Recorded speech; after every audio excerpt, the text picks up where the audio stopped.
ನಮಸ್ಕಾರ, ನಮ್ಮ ಚಾನಲ್ ವೀಕ್ಷಕರಿಗೆ ಸ್ವಾಗತ. ಈ ದಿನ ನಾನು ದೇಹದ ಉಷ್ಣತೆಯನ್ನು ಕಡಿಮೆ ಮಾಡುವ ಒಂದು ಪಾನೀಯದ ಪಾಕವಿಧಾನವನ್ನು ತೋರಿಸಿಕೊಡುತ್ತೇನೆ. ಇದು ತುಂಬ ಸುಲಭವಾಗಿ ತಯಾರಿಸಿಕೊಳ್ಳಬಹುದು. ಈ ಪಾನೀಯದಿಂದ ದೇಹದ ತೂಕವು ಕೂಡ ಕಡಿಮೆಯಾಗುತ್ತದೆ.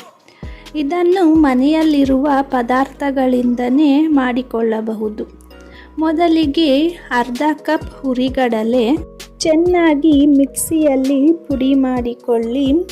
ನಂತರ 1 ಲೋಟ ನೀರಿಗೆ ಅರ್ಧ ಕಪ್ಪಿನಷ್ಟು ಪುಡಿ ಮಾಡಿಕೊಂಡ ಹುರಿಗಡಲೆಯನ್ನು ಸೇರಿಸಿ 1 ಸ್ಪೂನ್ ಹುರಿದ ಜೀರಿಗೆ ಪುಡಿ, ಅರ್ಧ ಸ್ಪೂನ್ ಕರಿಮೆಣಸಿನ ಪುಡಿ ಸೇರಿಸಿ ನಂತರ ಇದಕ್ಕೆ 1-2 ಹಸಿರು ಮೆಣಸಿನಕಾಯಿ ಹಚ್ಚಿದ್ದು, 1 ಇಡೀ ಈರುಳ್ಳಿ ಹಚ್ಚಿದ್ದನ್ನು ಸೇರಿಸಿ ಸ್ವಲ್ಪ ಪುದೀನ ರಸವನ್ನು ಹಾಕಿ ನಂತರ ಇದಕ್ಕೆ ಅರ್ಧ ನಿಂಬೆಯ ರಸವನ್ನು ಸೇರಿಸಿ ನಂತರ ರುಚಿಗೆ ತಕ್ಕಷ್ಟು ಉಪ್ಪನ್ನು ಹಾಕಿಕೊಳ್ಳಿ. 1 ಇಡೀ ಕೊತ್ತಂಬರಿ ಸೊಪ್ಪನ್ನು ಸೇರಿಸಿ 8ರಿಂದ 10 ನಿಮಿಷಗಳ ಕಾಲ ಮಿಶ್ರಣ ಮಾಡಿಕೊಳ್ಳಿ.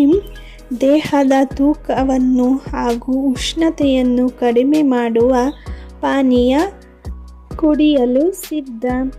ಇನ್ನೂ ಹೊಸಬ್ರು ನಮ್ಮ ಚಾನಲ್ನ ಸಬ್ಸ್ಕ್ರೈಬ್ ಆಗದೆ ನೋಡ್ತಾ ಇದ್ದರೆ ಸಬ್ಸ್ಕ್ರೈಬ್ ಮಾಡ್ಕೊಳ್ಳಿ. ಪಕ್ಕದಲ್ಲಿರೋ ಬೆಲ್ ಬಟನ್ನ ಕ್ಲಿಕ್ ಮಾಡಿ.